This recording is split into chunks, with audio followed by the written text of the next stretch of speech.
Hello friends, welcome to our channel. இன்றைக்கி நம்ம ஒரு சூப்பரான வேலையை பற்றின தகவல் தான் பார்க்க போகிறோம். அதாவது நாகப்பட்டினம் மாவட்டத்தில் கிராம உதவியாளருக்கான வேலையை இப்போ அறிவிச்சிருக்காங்க.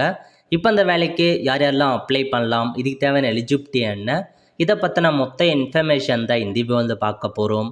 இந்த வீடியோ ஸ்கிப் பண்ணாமல் ஃபுல்லாக பாருங்கள். அது மட்டும் அல்ல, இந்த வீடியோ நிறைய பேருக்கு ஷேர் பண்ணுங்க. ஓகே, அதாவது நாகப்பட்டினம் மாவட்டத்திலேருந்து கிராம உதவியாளருக்கான வேலையை இப்போ அறிவிச்சிருக்காங்க. இப்போதைக்கு ஒரே ஒரு தாலுக்கு அப்டேட் பண்ணியிருக்காங்க பாருங்கள். திருக்கோளை தாலுக் அங்கேருந்து தான் அப்டேட் பண்ணியிருக்காங்க. மீதி தாலுக் கண்டிப்பாக வருவதற்கான வாய்ப்பு இருக்குது. ரெகுலராக வெப்சைட் செக் பண்ணி பார்த்துட்டே இருங்க. இதில் கொடுத்துருக்காங்க பாருங்கள் வியூன்னு. இந்த ஆப்ஷன் நீங்கள் கிளிக் பண்ணிங்க அப்படின்னா இந்த மாதிரி தான் ஒரு நோட்டிஃபிகேஷன்ஸ் கொடுத்துருக்காங்க. எப்போ அப்ளை பண்ணலாம் அப்படின்னா 15/7/2025 கடைசி தேதி 14/8/2025 அப்ளை பண்ணிக்கோங்க. பதவி கிராம உதவியாளர். சேலரியை பொறுத்த வரைக்கும் 11,500 ரூபாய் சேலரி கொடுக்குறாங்க. மொத்தமாக 5 வேக்கன்சி அறிவிச்சிருக்காங்க. அந்த 5 வேக்கன்சி எந்தெந்த கிராமத்தில் வேலைவாய்ப்பு கொடுத்துருக்காங்க, ஸோ எந்த இன சூழ்ச்சி முறை, எந்த கம்யூனிட்டியை அப்ளை பண்ணலாம், முன்னுரிமை இருக்கா இல்லையா, ஆண் பெண் அப்ளை பண்ணலாமா அப்படின்றத தெளிவாக கொடுத்துருக்காங்க. ரிசர்வேஷனை தெளிவாக செக் பண்ணிவிட்டு அப்ளை பண்ணிக்கோங்க. கல்வி தகுதி நீங்கள் மினிமம் 10th ஃபெயிலேருந்து அதிகபட்சமாக டிகிரி முடிச்சவங்க வரைக்கும் அப்ளை பண்ணணும். தமிழில் ஒரு பாடம் படிச்சிருக்கணும் அப்படின்றத சொல்லியிருக்காங்க. மதிப்பெண் பட்டியல் கட்டாயமாக சப்மிட் பண்ணணும். முக்கியமான இன்ஃபர்மேஷன், விண்ணப்பதாரர் சொந்த வட்டத்தை சார்ந்தவங்களாக இருக்க வேண்டும். சேம் தாலுக்கில் இருந்தால் மட்டும்தான் அப்ளை பண்ண முடியும். வேற ஒரு தாலுக்கில் இருக்கவங்க அப்ளை பண்ண முடியாது. மிதிவண்டி அல்லது இருசக்கர வாகனம் ஓட்டும் திறன் இருக்கணும் அப்படின்றதையும் கேட்டிருக்காங்க. அதேமாரி உங்கள் மீது எந்தமான கிரிமினல் கேஸும் இருக்கக்கூடாது அப்படின்றதையும் சொல்லியிருக்காங்க. செக் பண்ணிக்கோங்க.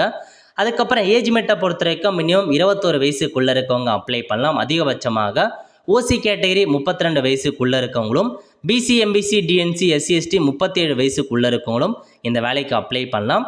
அப்ளை பண்ணுறதுக்கு அப்ளிகேஷன் ஃபார்ம் கொடுத்துருக்காங்க. அப்ளிகேஷன் ஃபார்மை ஃபில் பண்ணி டேரெக்டாகவோ பதிவு அஞ்சல் மூலமாகவோ கடைசி தேதிக்குள்ளே அனுப்புங்க அப்படின்றத சொல்லியிருக்காங்க.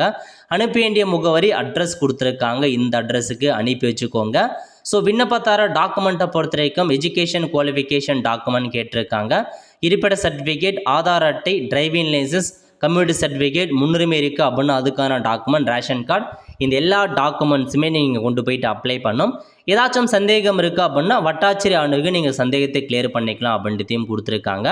அப்ளிகேஷனை பொறுத்த வரைக்கும் இந்த ஒருக்கு பாருங்கள். ஜஸ்ட் அந்த ஆப்ஷன் நீங்கள் கிளிக் பண்ணிங்க அப்படின்னா அப்ளிகேஷன் ஃபார்ம் ஓப்பன் ஆகும். இதில் போயிட்டு எந்த தாலுக்கு அப்ளை பண்ணுறீங்க, எந்த கிராமத்துக்கு அப்ளை பண்ண போகிறீங்க, ஃபோட்டோ என்ன, ஜென்ரலாக கேட்டிருக்க எல்லா இன்ஃபர்மேஷனுமே ஃபில் பண்ணி எல்லா டாக்குமெண்ட்ஸுமே அட்டாச் பண்ணி அவங்க சொல்லியிருக்க அட்ரஸுக்கு அனுப்பி வச்சுக்கோங்க. இதுதான் உங்களுக்கான மொத்த இன்ஃபர்மேஷன். ஓல்த ஃப்ரெண்ட்ஸ், கண்டிப்பாக இந்த வீடியோ செலக்ட் பண்ணுங்கள். அது மட்டும் அல்ல, இந்த வீடியோ நிறைய பேருக்கு ஷேர் பண்ணுங்கள். அடுத்து ஒரு நிலையில் சந்திப்போம். நன்றி, வணக்கம்.